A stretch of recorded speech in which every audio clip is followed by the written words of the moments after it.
A paz do Senhor Jesus Cristo, meus irmãos. Eu quero agradecer a todos vocês aí por estarem assistindo esse vídeo, que é a segunda parte, né, daquela palavra que a gente leu na primeira parte, que está lá em Marcos 16. Tá ok? Então nós vamos ler o texto aqui, vamos ganhar tempo. Tem muita coisa para a gente falar aqui, tá bom? Fica bem atento aí para gente, né, pra gente crescer juntos aí e aprender com o Espírito Santo de Deus, tá bom? Então em Marcos 16, verso 15 diz: E disse-lhes, ide por todo o mundo, pregai o evangelho a toda criatura. Quem crer e for batizado será salvo, mas quem não crer será condenado. Amém, irmãos? Bom, vamos fazer uma breve dissertação aí do texto que a gente acabou de ler, né, ponto a ponto, para a gente ter uma melhor compreensão, tá bom? Muito bem. Aqui diz, né, ide por todo mundo pregar o evangelho. Significado de ide: deslocar-se de um lugar para outro, locomover-se em determinada direção propositalmente. No contexto dessa palavra, ide consiste numa missão. Tá bom? Então, nós temos uma missão. Para onde? Uma variação da palavra terrestre, né, referente ao planeta Terra, aplica-se a todos os lugares, todas as nações, em todos os continentes.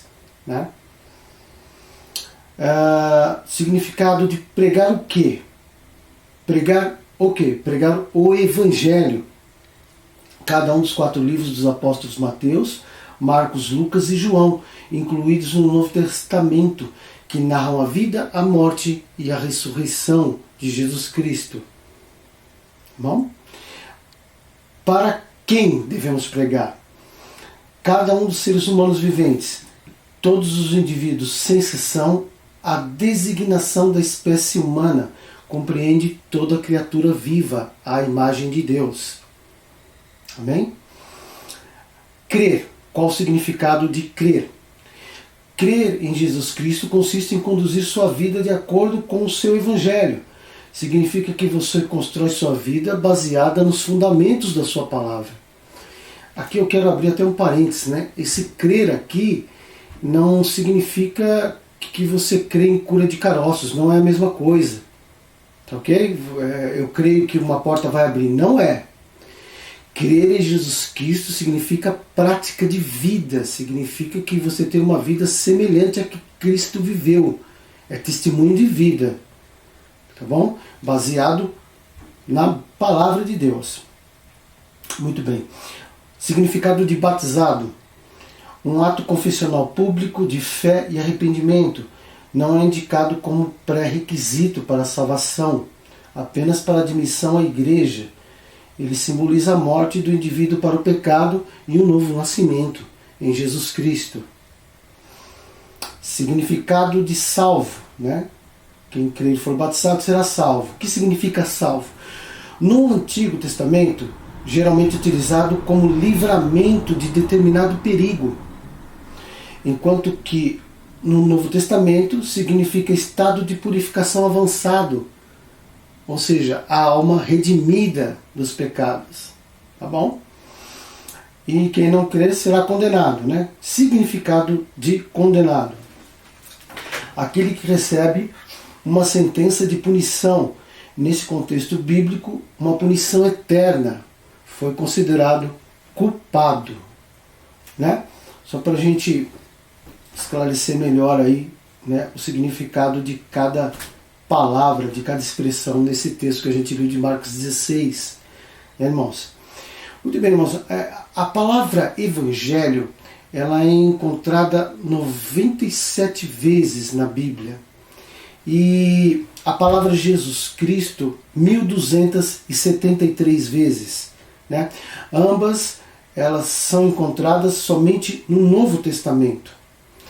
Não existe absolutamente nenhum versículo com a expressão Evangelho ou Jesus Cristo no Antigo Testamento. Tá bom?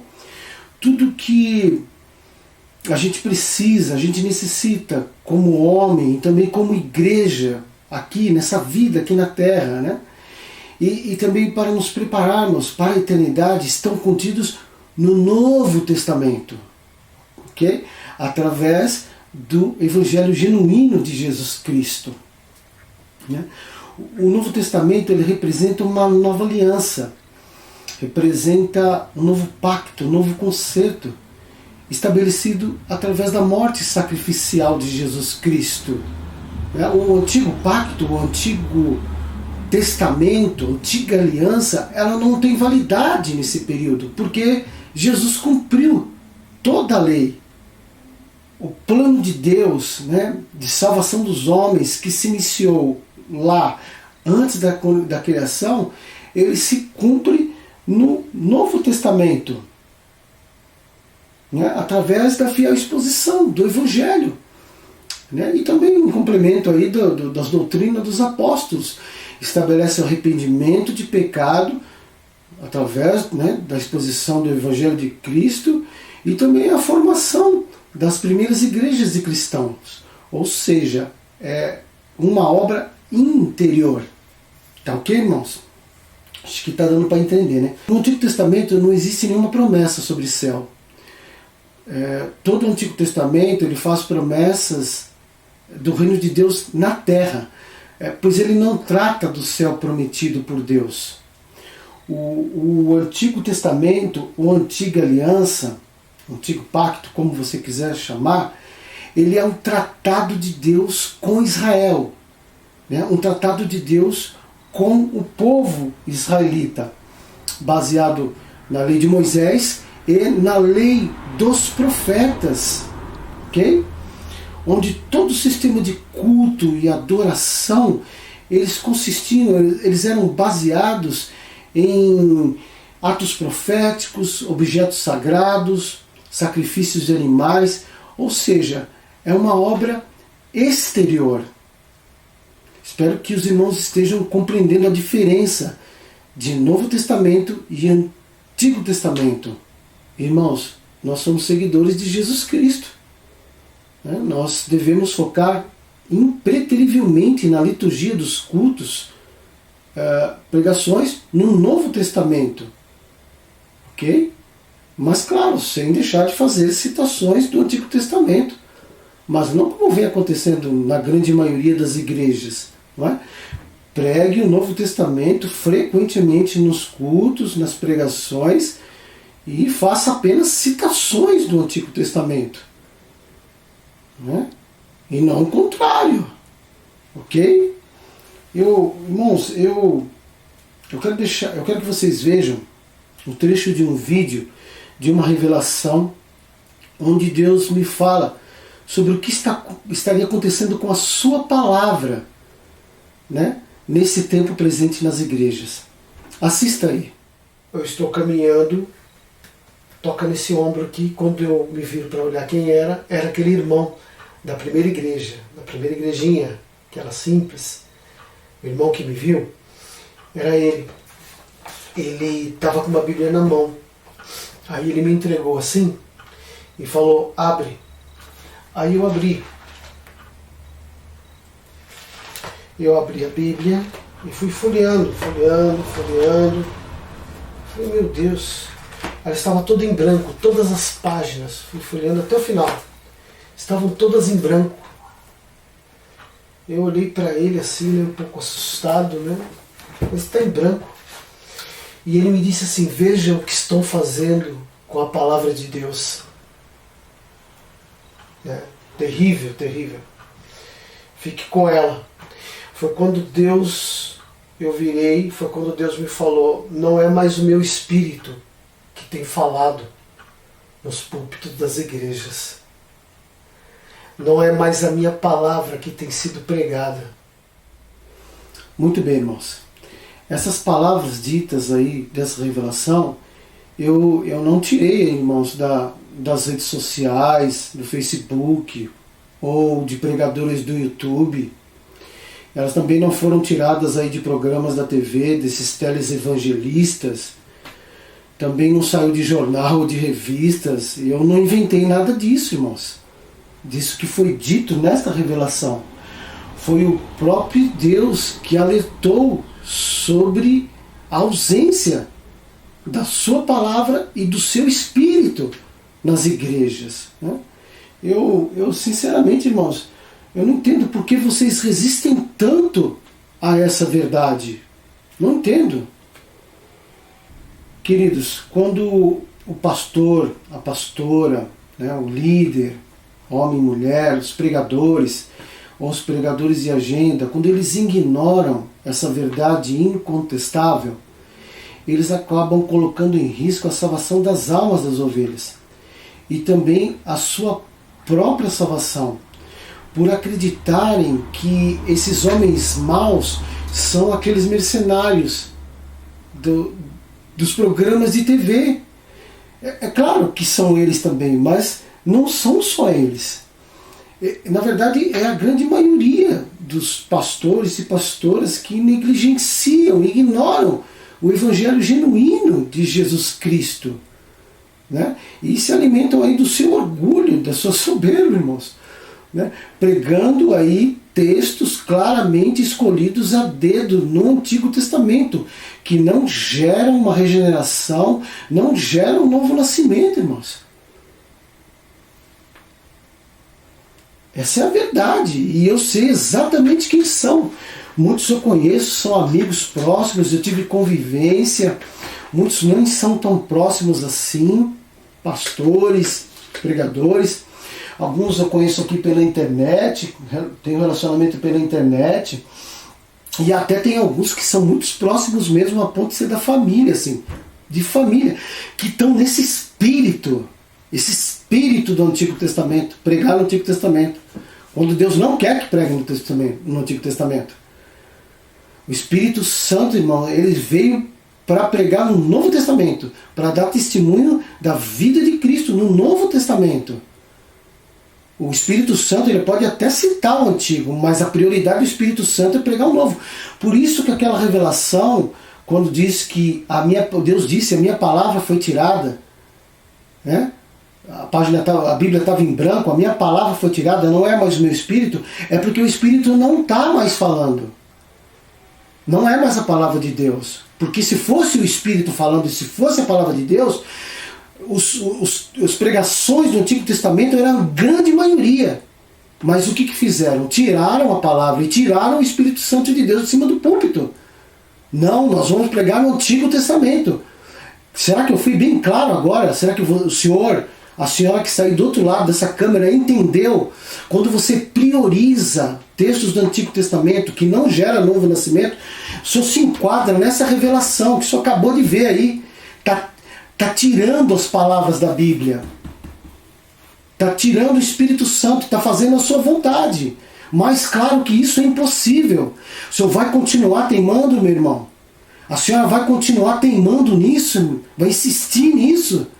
Nesse erro, nessa desobediência? Por favor. Por que é tão difícil compreender isso? Vai desagradar as almas. Não tem o evangelho genuíno, vai desagradar as almas. Se você quer agradar a Deus, você vai desagradar as almas. Mas vocês preferem agradar as pessoas, os senhores e as senhoras preferem agradar as almas e acabam desagradando ao Deus, achando que estão agradando, mas não estão. Não estão. Posso dizer pessoalmente, porque eu conheço um por um, sei quem são. Poderia falar pessoalmente. Acorda, pelo amor de Deus. Né? E eu gostaria de citar aqui também, até anotei aqui, né? Pregam um amor permissivo, né? É um amor permissivo, que permite mentira, permite sensualidade, né? Não cobra pecado, ou seja, é um amor que gerou um Deus inofensivo, um Deus domesticado. Querida, esse amor não é o amor de Deus, um amor permissivo, porque o perfil do amor que a igreja, que grande parte dos senhores e das senhoras estão pregando, é um amor permissivo, que permite a alma, a ovelha, viver da maneira que ela quer. Ela não é cobrada sistematicamente. Então é um amor permissivo. Esse amor não é o amor de Deus. Pode ser o amor dos senhores e das senhoras. Não de todos, eu creio, mas da grande maioria. Mas o amor de Deus não é. Certeza, queridos. o Novo Testamento ele foi criado, ele foi elaborado para o modelo de homem do nosso tempo presente, né? Para o perfil de homem desse tempo, ok? Enquanto que o Antigo Testamento ele foi criado, foi elaborado e ele foi implantado para o modelo de homem daquele tempo antigo, para a mente e coração do homem daquele tempo, né? Há mais de 2000 anos atrás. Entendeu, irmãos? Uma ilustração aqui para os irmãos entenderem melhor. É como se você fosse ensinar alunos da 8ª série utilizando livros da 7ª série. Não tem como. Você pode até fazer citações dos livros da 7ª para complementação na 8ª, mas não tem como ensinar. Entende o que eu digo? Invertendo ou distorcendo os planos de Deus, isso acarretará um desequilíbrio na vida dos homens e vai torná-los absolutamente vulneráveis, já que o pecado de vossas almas não são tratados pelo livro a nós divinamente elaborado, que é o Evangelho no Novo Testamento, meus irmãos. Entende? Pregar insistentemente no Antigo Testamento compromete a eternidade de toda a igreja, do menor ao maior, da ovelha ao pastor, pois não trata diretamente, né, da enfermidade que leva todos os homens à morte, que condena os homens à morte, e morte eterna, né, que é esse câncer maligno chamado pecado. Compreende o que eu digo? O Antigo Testamento ele promove uma melhora de caráter e eleva o padrão moral de conduta e aperfeiçoamento humano como servo diante de Deus. Entende o que eu digo? Na igreja, no convívio da família, né? E na sociedade de modo geral. Mas o Antigo Testamento, como é que eu vou dizer? Ele não regenera o homem. Ele não traz novo nascimento, né? O Antigo Testamento ele não descorrompe o que foi corrompido em Adão. Ele não faz isso.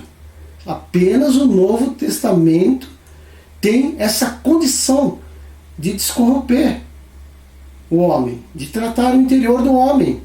É para isso que ele foi elaborado. É para isso que ele foi implantado.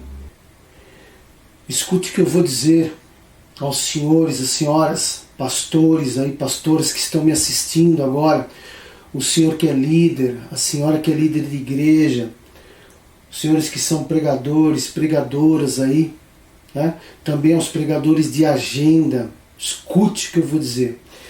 Se os senhores não priorizarem a exposição do Novo Testamento, que compreende Evangelho, né? E também juntamente os evangelhos, né? Os 4 evangelhos, juntamente até com a doutrina dos apóstolos ali, né?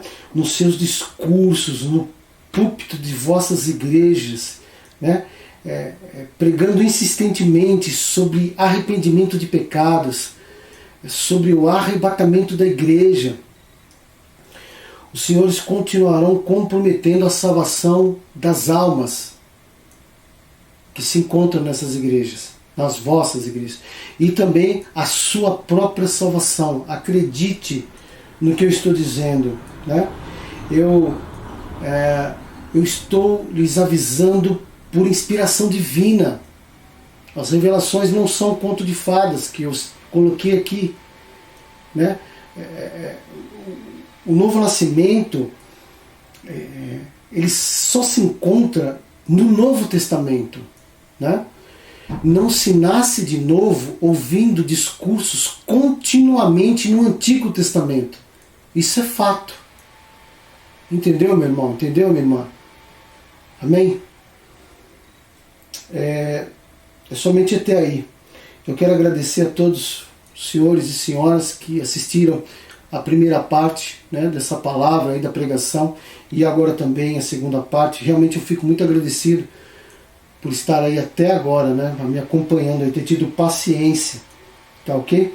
Espero que tenha de alguma forma aí colaborado, né, com a sua vida espiritual, né? E que o nome do Senhor Jesus Cristo seja glorificado através disso, né? Descortinai os olhos, né? E o coração dos crentes, né? Está precisando. Não é verdade? Tá bom? Então, muito obrigado mais uma vez e até o próximo vídeo, querendo Deus.